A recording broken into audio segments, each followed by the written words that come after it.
En América Latina y el Caribe, unos 130 millones de personas trabajan de manera informal, es decir, casi la mitad de la población. A pesar de que la informalidad ha disminuido significativamente con el paso de los años, en Guatemala, por ejemplo, 7 de cada 10 trabajadores no están regulados, lo que implica problemas a la hora de obtener beneficios sociales y mejoras salariales. Hoy en La Gran Historia hablamos de trabajo informal en Guatemala, de las causas y de las consecuencias no solo para los empleados, sino para la sociedad en general.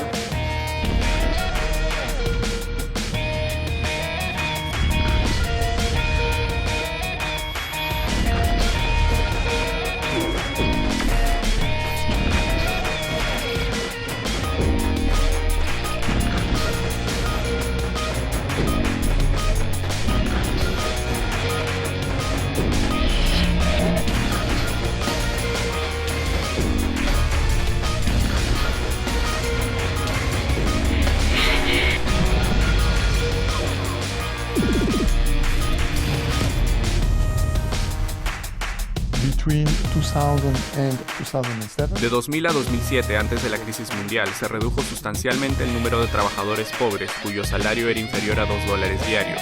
También disminuyó el empleo vulnerable, es decir, el número de personas que realizaban un trabajo familiar no remunerado o que tenían un empleo vulnerable como independientes. No se prevén avances significativos al respecto durante los próximos 5 años. Se estima que hoy hay más de 800 millones de trabajadores pobres en todo el mundo y el progreso será lento debido a la incertidumbre en la economía mundial. La definición de trabajo informal, sector informal o no organizado es bastante difusa.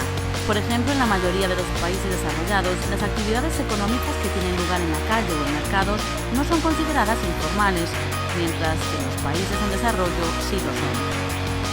La informalidad en los países desarrollados es prácticamente equivalente a ilegalidad, aunque no hay que compararla con actividades delictivas. Las descripciones referidas a lo informal suelen ser del orden sociológico o económico, mientras que son de carácter jurídico las que se refieren a ilegalidad, ocultación o falta de declaración.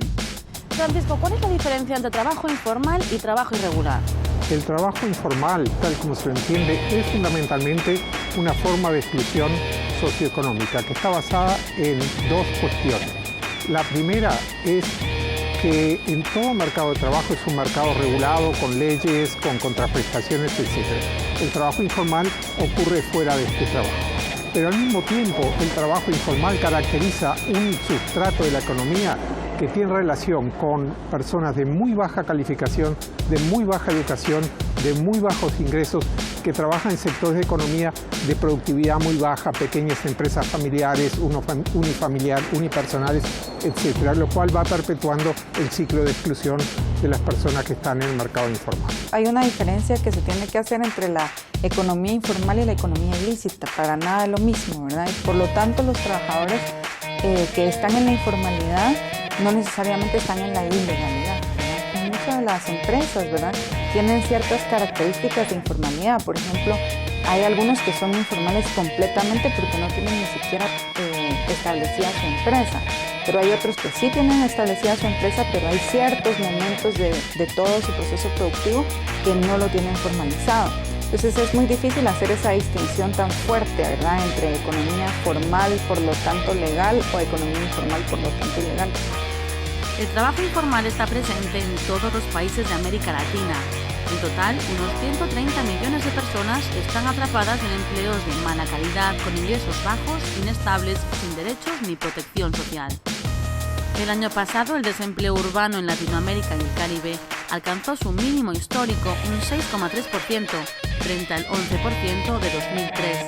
Pero el mercado laboral registra casi un 48% de informalidad, por lo que millones de trabajadores se ubican en esa zona turbia de la economía directamente relacionada con la pobreza y la desigualdad.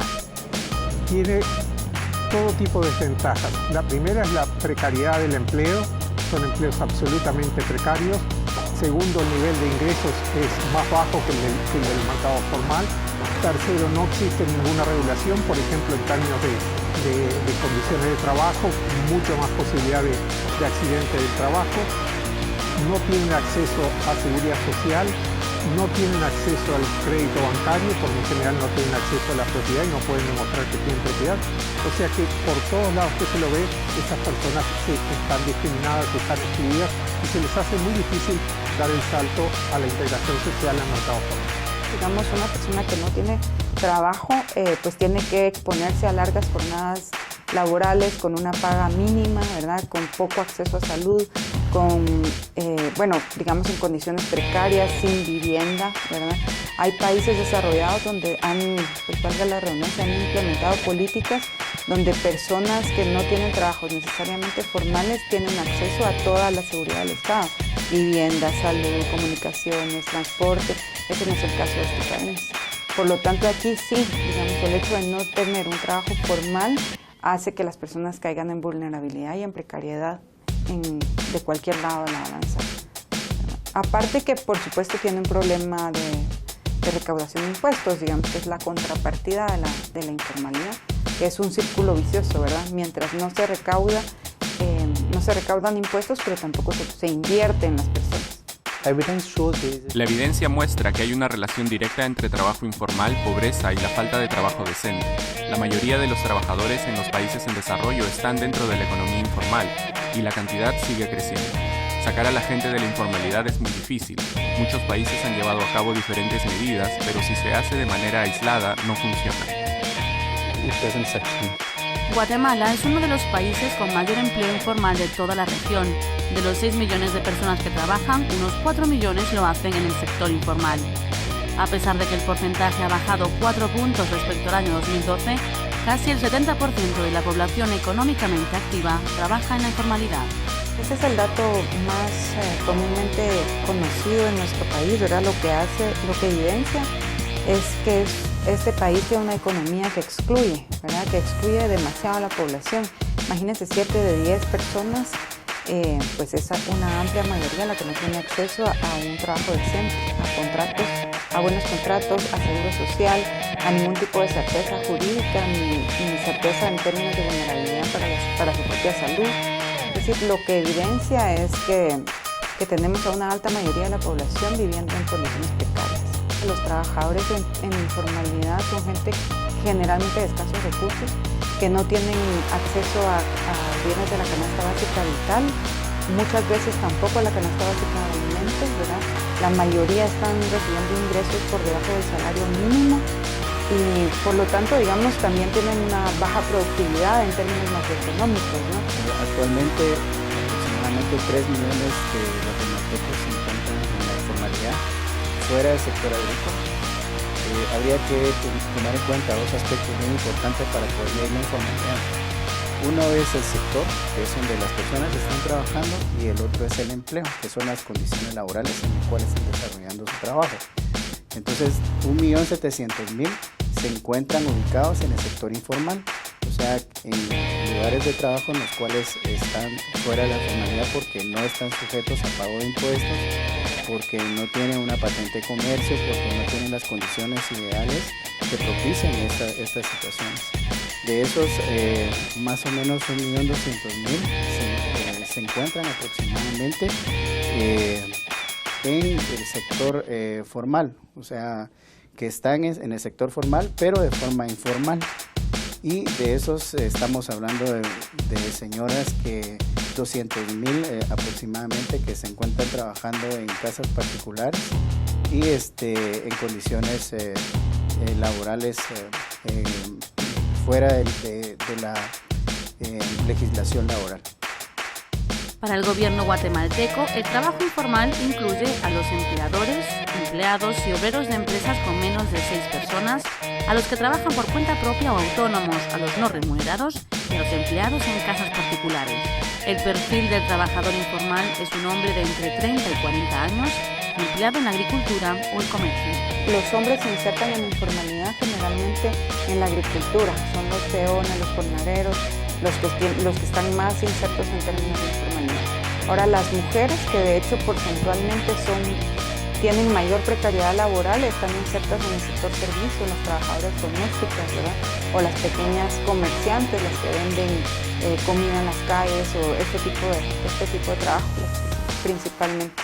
Generalmente tiene que ver más con actividades en las ciudades que en la agricultura familiar, aunque alguna gente pone a los campesinos en el mercado informal. Tiene que ver con mercados urbanos, muy importantes en América Latina, tiene que ver con algunos servicios personales, por ejemplo, el empleo doméstico, también muy importante en América Latina, tiene que ver con la construcción, en el cual existe tasas de informalidad muy alta, y algunos servicios también de ese tipo, de jardinería, etcétera, etcétera. Y como siempre, hay grupos más vulnerables. En este caso, son jóvenes de 15 a 24 años, grupos indígenas y los residentes de áreas rurales.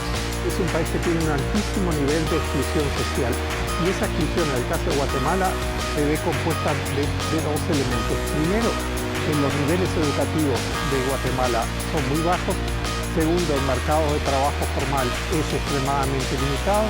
Y tercero, existe un componente adicional en el caso guatemalteco, que es la exclusión de base étnica, con la gran proporción de la población de Guatemala que son poblaciones indígenas originarias, y que esas han sido históricamente, secularmente discriminadas en el campo de la educación, en el campo del empleo, en el campo de la seguridad social, y eso va creando generaciones tras generaciones que el único acceso que tienen es al mercado informal. Eso tiene raíces históricas de cómo se conforma la economía nacional, ¿verdad? La economía nacional está basada sobre la explotación de los recursos, en este caso los recursos humanos.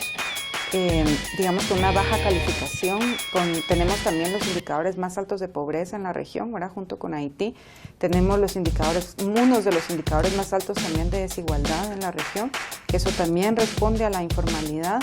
Tenemos alta concentración de recursos en pocas manos, que también es evidencia de lo mismo, ¿verdad? Digamos, Guatemala es un país muy complejo, también con grandes rasgos de exclusión racista, y muchas de las poblaciones excluidas, usted va a ver en los datos, son poblaciones indígenas, ¿verdad? Las que están más en el sector informal, más en una economía de subsistencia, trabajadores de cuenta propia o pequeños productores, ¿verdad? Que tienen este tipo de empleo que no genera buenas condiciones. 250.000 de niños menores de 15 años están insertos en la economía por medio del mercado informal, ¿verdad? Estos son niños que están expulsados del sistema educativo. También que las mujeres, si bien están insertas en el mercado en menor proporción que los hombres, las mujeres son más propensas a estar sin contrato, ¿verdad? Y sin ningún tipo de prestación, lo que tiene también resultados nefastos para la salud de los niños en caso de que ellas quedaran embarazadas o cuando están a cargo de sus propios hijos. Cuanto mayor sea el nivel de formación académica o técnica, habrá mayores posibilidades de inserción en el mercado laboral formal. ¿Y qué papel juega la educación? Es fundamental, más bien digamos, el de la falta de educación, porque la educación es obviamente un requisito fundamental para poder acceder al mercado formal. Los niveles educativos en América Latina están entre los más bajos del mundo, y eso en buena medida explica por qué la informalidad es tan alta en todo el continente latinoamericano. El gasto público en educación en América Latina, por lo menos en muchos países, es discriminatorio de los sectores más pobres. ¿Por qué? Porque la enseñanza primaria del sector público es muy mal paga y tiene muy pocos fondos. Muchas veces la mayoría de los gastos de educación están a la universidad, donde esa gente no puede acceder.